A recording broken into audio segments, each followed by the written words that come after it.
भयंकर अंजाम भुगतेंगे अमेरिका और इजराइल। अमेरिका और इजराइल के लिए नरक बनेगा पश्चिम एशिया। देखिए, ईरान के तेवर नेक्स्ट लेवल पर हैं।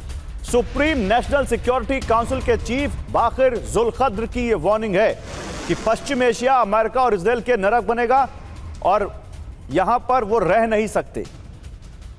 अब हॉर्मुज में अमेरिका को डायरेक्ट वार्निंग दी गई है। अमेरिकी नाकाबंदी को तबाह कर देगा ईरान। समझौता नहीं हुआ तो अमेरिकी नाकाबंदी खत्म कर देंगे। सुप्रीम लीडर के सलाहकार मोहसिन रिजाई की चेतावनी। बैक टू बैक दो जो टॉप माउथ्स हैं उनसे देखिए कैसे कितनी यहां पर अग्रेसिव वार्निंग आई है। नाकाबंदी को अब बर्दाश्त नहीं करेगा ईरान, यह कहा गया है ईरान के तरफ से। एक और बड़ी खबर है, युद्ध और बातचीत दोनों जारी रखेगा ईरान। किसी भी वक्त सैन्य कार्रवाई के लिए तैयार है ईरान। ईरानी संसद के स्पीकर कालिबाफ ने वार्निंग दी है। बातचीत के बीच हमला ईरान की रणनीति का हिस्सा है। अब सवाल यह है कि ये तीन जो लोग हैं, तीनों लोग टोन एक ही है और बात एक ही कर रहे हैं। यानी ईरान तो एक सेम पेज पर है, लेकिन इजराइल और अमेरिका क्या सेम पेज पर हैं? ईरान की चेतावनी, हम पीछे नहीं हटेंगे। बाकिर कालिबाफ जो कि ईरानी संसद के स्पीकर है, वो कह रहे हैं कि किसी भी वक्त सैन्य कार्रवाई के लिए हम तैयार हैं। युद्ध और बातचीत दोनों जारी रखेगा ईरान। मोहसिन रिजाई सुप्रीम लीडर के सलाहकार कह रहे हैं कि अमेरिकी नाकाबंदी को तबाह कर देगा ईरान। समझौता नहीं हुआ तो अमेरिका की नाकाबंदी खत्म करेंगे। बाकिर जुल्खद्र SNSC के चीफ हैं। भयंकर अंजाम भुगतेंगे अमेरिका और इजराइल। अमेरिका और इजराइल के लिए नरक बनेगा पश्चिम एशिया। तो एम्बेसडर मल्होत्रा, ये जो तीन वॉइसेस हैं, इनका क्या एनालिसिस है आपका? ये क्या कहना चाह रहे हैं अमेरिका को और इजराइल को? नमस्कार गौरव। जितनी भी वॉइसेस हैं उसका एक ही मैसेज है कि ईरान जो है मजबूत है। ईरान से बातचीत करनी है तो ईरान बातचीत करने के लिए तैयार है, लेकिन जो टर्म्स एंड कंडीशंस है वो ऐसी नहीं है कि आप उसके ऊपर थोप दो।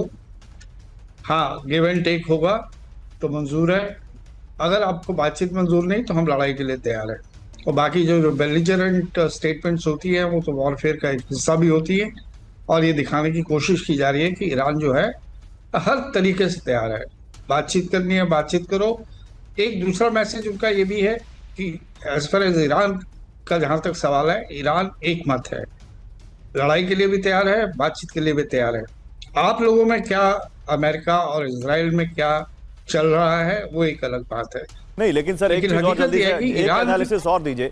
मैं वही जानना चाह रहा था कि ट्रंप की टोन डाउन हुई है और ईरान की टोन और अग्रेसिव हुई है, तो इसका क्या एनालिसिस आपका, अगर आप 20 सेकंड बता सके। देखिए, जब एक अगर आपको कमजोर पड़ता हुआ दिखाई देता है तो दूसरा जोर से दहाड़ता है। हाँ, उसे लगता है कि ये समय है जिसे दहाड़ा जाए। उसे लगता है कि कोई बात तो ऐसी है जो ट्रंप को सता रही है कि ट्रंप चाह रहा है कि मैं इस वॉर को रुकवा दूं। तो उसका जो क्लोजेस्ट अलाई है, जिसके बिहाफ पे उससे इतनी बड़ी लड़ाई छेड़ दी, फर्स्ट टाइम अमेरिका की हिस्ट्री में कि अमेरिका ने इजराइल के बिहाफ पे बंकर बस्टर बॉम्ब फेंके पिछले साल, इस बार दोबारा लड़ाई में कूदा और वही जो है उसे आंखें दिखा रहा है और उसकी बात नहीं मान रहा है।